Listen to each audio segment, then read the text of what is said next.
ৰাজ্যজুৰি অনুষ্ঠিত হৈ থকা অসম চৰকাৰৰ সেৱাই সমৰ্পণ সেৱা সপ্তাহ কাৰ্যসূচীৰ অংশস্বৰূপে নাজিৰা বিধানসভা সমষ্টিৰ বাবে চকীমুখ উচ্চতৰ মাধ্যমিক বিদ্যালয়ৰ খেলপথাৰত শুশ্ৰূষা সেতু শীৰ্ষক বৃহৎ স্বাস্থ্য শিবিৰৰ আয়োজন কৰা হয়। এই শিবিৰত ৰাইজৰ বিপুল সঁহাৰি লাভ কৰাৰ লগতে 1247 গৰাকী লোকৰ পঞ্জীয়ন কৰা হয় আৰু ইয়াৰে 162 গৰাকীক বিশেষ সা-সুবিধা থকা চিকিৎসালয়লৈ প্ৰেৰণৰ বাবে চয়ন কৰা হয়।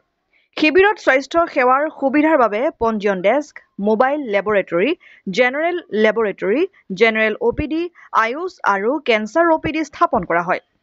শিবিৰত 10টা বিশেষজ্ঞ বিভাগৰ অধীনত স্বাস্থ্য পৰীক্ষণ আৰু চিকিৎসা সেৱা প্ৰদান কৰা হয়। উক্ত শিবিৰত 18 বছৰৰ বয়সৰ তলৰ শিশু আৰু কিশোৰ-কিশোৰীসকলক বিশেষ গুৰুত্ব প্ৰদান কৰাৰ উপৰি হৃদযন্ত্ৰ, স্নায়ু, বংশানুক্ৰমিক ৰোগ, যকৃত, বৃক্ক, চকু আৰু নাক-কাণৰ ৰোগকে ধৰি 50 বিধৰো অধিক ৰোগৰ নিৰ্ণায়ক পৰীক্ষাৰ সুবিধা উপলব্ধ কৰা হয়।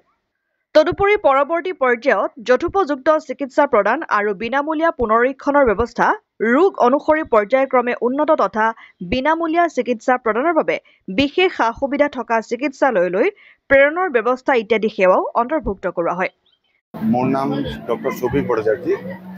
আজি আমি আমাৰ অনাৰেবল PM নৰেন্দ্ৰ মোদীৰ 75th বাৰ্থ এনিভাৰ্চাৰী আমাৰ চকীমুখত আমি মেগা হেল্থ কেম্প পাতিছোঁ, যিটো আমাৰ গোটেই ভাৰতত বেলেগ বেলেগ ডিষ্ট্ৰিক্টত বেলেগ বেলেগ ফেজত হৈ থাকিব।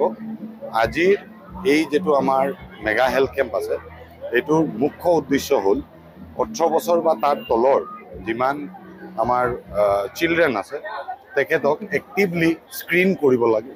তাৰপিছত ইনভেষ্টিগেশ্যনৰ জৰিয়তে আমি ডিটেক্ট কৰিব লাগে তেখেতে কোনো বেমাৰ হৈ স্পেচিফিক কোনো বেমাৰ হৈ চাফাৰ কৰিছে নেকি।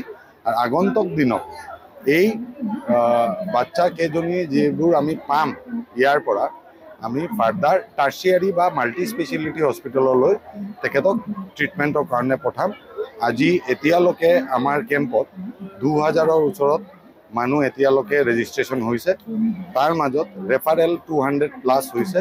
আমি আশা কৰোঁ যে আমাৰ কেম্পটো 5টালৈকে চলিব আৰু তাত আৰু আমি 1500-2000 মান আৰু নিউ ৰেজিষ্ট্ৰেশ্যন কৰিব পাৰিম।